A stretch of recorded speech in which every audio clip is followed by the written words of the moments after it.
Finally, andito na yung in-order namin sa Lazada. Kasi ko yung pambayad. Trigger.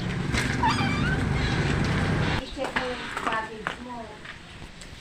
Doon na lang yung nagawin ng pambayad. Sensya na. EVO.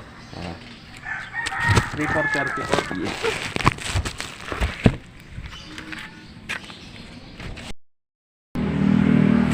Mag-unboxing tayo ng helmet ng EVO.